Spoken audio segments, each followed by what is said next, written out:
வணக்கம் அனைவருக்கும். அழகிய இயற்கை காட்சியையோ அல்லது அற்புதமான பொருளையோ பார்க்கும்போது உங்கள் மனம் மகிழ்ச்சியடைகிறதா? பெரும்பாலானவர்களுக்கு அப்படித்தான் இருக்கும், இல்லையா? நாம் அழகிய ஆடைகளை அணியவோ அற்புதமான வீட்டில் வாழவோ விரும்புகிறோம். ஏனெனில் நம்முள் அழகை நேசிக்கும் ஒரு உணர்வு இருக்கிறது. பைபிளில் சாலமோன் மன்னர் கடவுளுக்காக ஒரு அற்புதமான ஆலயத்தைக் கட்டினார். அந்த ஆலயம் வெறும் கட்டிடம் மட்டுமல்ல, அது அழகிய அலங்காரங்களால் நிரம்பியிருந்தது. குறிப்பாக ஆலயத்தின் தூண்கள் மாதுளை பழங்களும் பனை மரங்களும் பொறிக்கப்பட்டவையாக இருந்தன. இவை வெறும் அழகிய அலங்காரங்கள் மட்டுமல்ல, பண்டைய மக்களுக்கு மாதுளை பழங்கள் செழிப்பையும் பெருக்கமான ஆசீர்வாதங்களையும் குறிக்கின்றன. பனை மரங்கள் வெற்றியையும் வாழ்க்கையையும் குறிக்கின்றன. இந்த அலங்காரங்கள் கடவுளின் அற்புதமான அன்பையும் வல்லமையையும் காட்டின. இவை கடவுள் இவ்வளவு அற்புதமானவர் என்று கூறுவது போல இருந்தது.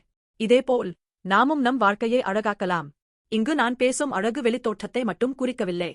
உண்மையான அழகு மனதிலிருந்து தொடங்குகிறது. வெளியில் சாதாரணமாகத் தோன்றினாலும் எப்படியோ ஒரு ஒளியை பரப்பி அவர்களுடன் இருக்கும்போது மன அமைதியைத் தரும் மனிதர்களை நீங்கள் சந்தித்திருக்கிறீர்களா? அவர்கள் தங்கள் உள்ளார்ந்த அழகை வளர்த்தவர்களாக இருப்பார்கள். மற்றவர்களை புரிந்து கொள்ளுதல், அக்கறை காட்டுதல், உண்மையான செயல்கள், கடினமான காலங்களில் கூட நம்பிக்கையை இழக்காத தைரியம், இவையே நம் வாழ்க்கையை அழகிய அலங்கார பொருட்களாக மாற்றுகின்றன. பைபிளில் இந்த அழகின் மிகச் சிறந்த முன்மாதிரியாக ஒருவர் இருக்கிறார், இயேசு. அவர் இந்த உலகத்திற்கு வந்தபோது சிலுவையில் மிகப்பெரிய அன்பைக் காட்டி நம்மை பாவத்திலிருந்தும் மரணத்திலிருந்தும் காப்பாற்றினார். இயேசு எருசலேமில் நுழைந்தபோது மக்கள் பனை ஓலைகளை அசைத்து அவரை வரவேற்றனர். பனை மரங்கள் வெற்றியையும் வாழ்க்கையையும் குறிக்கின்றனவே. இயேசு நமக்கு நித்திய வெற்றியையும் வாழ்க்கையையும் தந்தார். நாம் இயேசுவை நம் வாழ்க்கையில் அழைத்தால் நம் மனம் செழிப்படையும், நம் வாழ்க்கை மேலும் உயிரோட்டமாக மாறும். வெளிப்புற பிரகாசத்தை மட்டும் தேடுவதற்கு பதிலாக நம் உள்ளார்ந்த அழகு வளரும். அந்த அழகு நம்மைச் சுற்றியவர்களுக்கு நல்ல தாக்கத்தை ஏற்படுத்தும்.